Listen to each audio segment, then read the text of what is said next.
وہ عورت روز اس نوجوان کو دیکھتی، لیکن وہ بغیر اس کی طرف دیکھے سر جھکا کر اسی گلی سے گزر جاتا تھا۔ دیکھنے میں وہ کسی مدرسے کا طالب علم لگتا تھا، لیکن اتنا خوبصورت تھا کہ وہ دیکھتے ہی اسے اپنا دل دے بیٹھی، اور اب چاہتی تھی کہ وہ کسی طرح سے اس پر نظر التفات ڈالے، لیکن وہ اپنی مستی میں مگن سر جھکائے زیر لب کچھ پڑھتا ہوا روزانہ ایک مخصوص وقت پر وہاں سے گزرتا اور کبھی آنکھ اٹھا کر بھی نہ دیکھتا۔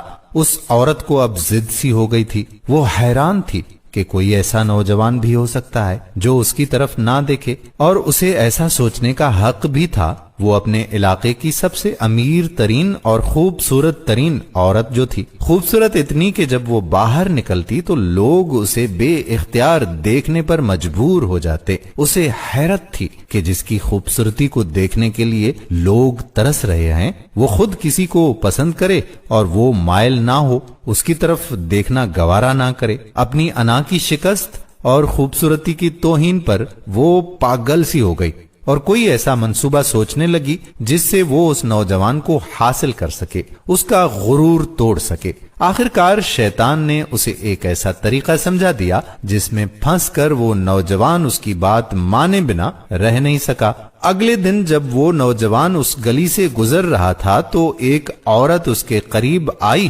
اور کہنے لگی کہ بیٹا، میری مالکن تمہیں بلا رہی ہے۔ نوجوان نے کہا، اماں جی، آپ کی مالکن کو مجھ سے کیا کام ہو سکتا ہے؟ اس عورت نے کہا، بیٹا، اس نے تم سے کوئی مسئلہ پوچھنا ہے، وہ مجبور ہے، خود باہر آ نہیں سکتی۔ نوجوان اس عورت کے ساتھ چلا گیا۔ اس کے وہم و گمان میں بھی نہیں تھا کہ جو عورت اسے بلا رہی ہے اس کا منصوبہ کیا ہے، وہ کیا چاہتی ہے۔ وہ تو اپنی فطرتی سادہ دلی کی وجہ سے اس کی مدد کرنے کے لیے اس کے گھر آ گیا۔ اس کے ذہن میں تھا کہ شاید کوئی بوڑھی عورت ہے جو اپنی کسی معذوری کی وجہ سے باہر آنے سے قاصر ہے۔ نوکرانی نے اسے ایک کمرے میں بٹھایا اور انتظار کرنے کا کہہ کر وہاں سے چلی گئی۔ تھوڑی ہی دیر کے بعد کمرے میں وہی عورت داخل ہوئی۔ نوجوان نے بے اختیار اپنی نظریں جھکا لی کیونکہ اندر آنے والی عورت بہت ہی خوبصورت تھی۔ نوجوان نے پوچھا، جی بی بی، آپ نے کون سا مسئلہ پوچھنا ہے؟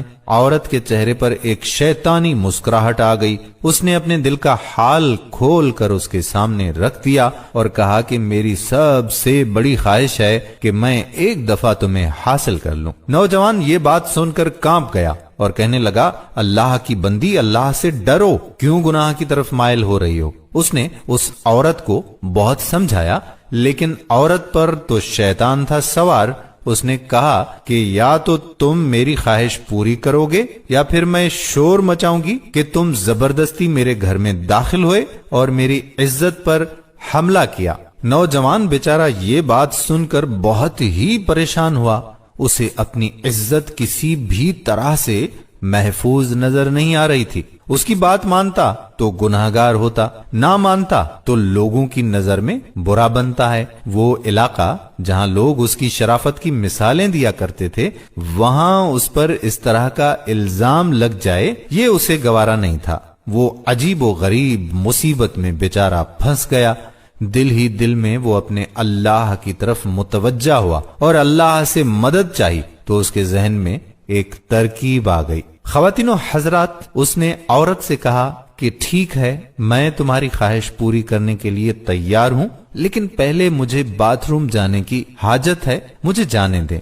عورت نے اسے بیت الخلا کا بتا دیا۔ اس نوجوان نے اندر جا کر ڈھیر ساری غلاظت اپنے جسم پر مل لی اور باہر آ گیا۔ عورت اسے دیکھتے ہی چلا اٹھی، یہ تم نے کیا کیا ظالم؟ مجھ جیسی نفیس طبیعت والی کے سامنے اتنی گندی حالت میں آ گئے، دفع ہو جاؤ، نکل جاؤ میرے گھر سے۔ نوجوان فوراً اس کے گھر سے نکل گیا اور قریب ہی کی ایک نہر پر اپنے آپ کو اور اپنے کپڑوں کو اچھی طرح سے پاک کیا اور اللہ تعالی کا شکر ادا کرتا ہوا واپس مدرسے چلا گیا۔ نماز ہوئی۔ نماز کے بعد جب وہ سبق میں بیٹھا تو تھوڑی دیر کے بعد استاد نے کہا کہ آج تو بہت ہی پیاری خوشبو آ رہی ہے۔ کس طالب علم نے خوشبو لگائی ہے؟ وہ نوجوان سمجھ گیا کہ اس کے جسم سے ابھی بدبو گئی نہیں اور استاد جی طنز کر رہے ہیں۔ وہ اپنے آپ میں سمٹ گیا۔ اس کی آنکھوں میں آنسو آ گئے۔ تھوڑی دیر کے بعد استاد جی نے پھر سے پوچھا کہ یہ خوشبو کس نے لگائی ہے، لیکن وہ خاموش رہا۔ آخرکار استاد نے سب کو ایک ایک کر کے بلایا اور خوشبو سونگھنے لگے۔ اس نوجوان کی باری آئی تو وہ بھی سر جھکائے استاد کے سامنے کھڑا ہو گیا۔ استاد نے اس کے کپڑوں کو سونگھا تو وہ خوشبو اس کے کپڑوں سے آ رہی تھی۔ استاد نے کہا کہ تم بتا کیوں نہیں رہے تھے کہ یہ خوشبو تم نے لگائی ہے؟ نوجوان رو پڑا، کہنے لگا استاد جی اب اور شرمندہ نہ کریں، مجھے پتا ہے کہ میرے کپڑوں سے بدبو آ رہی ہے، لیکن میں مجبور تھا۔ اور اس نے وہ پورا واقعہ استاد کو سنا ڈالا۔ استاد نے کہا کہ میں تمہارا مذاق نہیں اڑا رہا تھا بیٹے، اللہ تعالیٰ کی قسم کھا کر کہتا ہوں کہ تمہارے کپڑوں سے واقعی ایسی خوشبو آ رہی ہے جو میں نے آج سے پہلے کبھی بھی سونگھی ہی نہیں ہے، اور یقیناً یہ اللہ تعالیٰ کی طرف سے ہے کہ تم نے اپنے آپ کو گناہ سے بچانے کے لیے اپنے آپ کو گندگی لگانا پسند کر لیا، لیکن اللہ تعالیٰ نے اسی گندگی کو ایک ایسی خوشبو میں بدل دیا ہے جو کہ اس دنیا کی لگتی ہی نہیں ہے، یہ جنت کی خوشبو لگتی ہے۔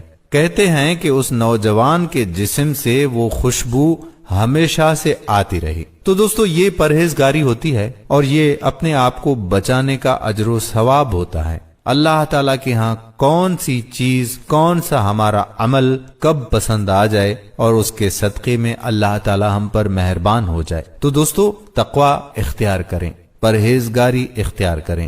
آج کل کے دور میں ہماری نوجوان نسل کو یہ پتا نہیں ہے کہ ہم جو بوائے فرینڈ گرل فرینڈ بنا رہے ہیں اس کا نقصان کیا ہے اور اس کی سزا کتنی بھگتنی پڑے گی۔ براہ کرم آپ اس ویڈیو کو اپنے دوست و احباب کے ساتھ صدقہ جاریہ کی نیت سے شیئر کریں، اور اس لیے بھی اس کو شیئر کریں تاکہ یہ بات کسی نہ کسی نوجوان تک پہنچ جائے۔ اگر وہ اس زنا کے گناہ سے باز آیا تو اس کا اجر و ثواب آپ کو بھی ملے گا اور مجھے بھی حصہ ملے گا۔ تو اس ویڈیو کو زیادہ سے زیادہ شیئر کیجیے گا۔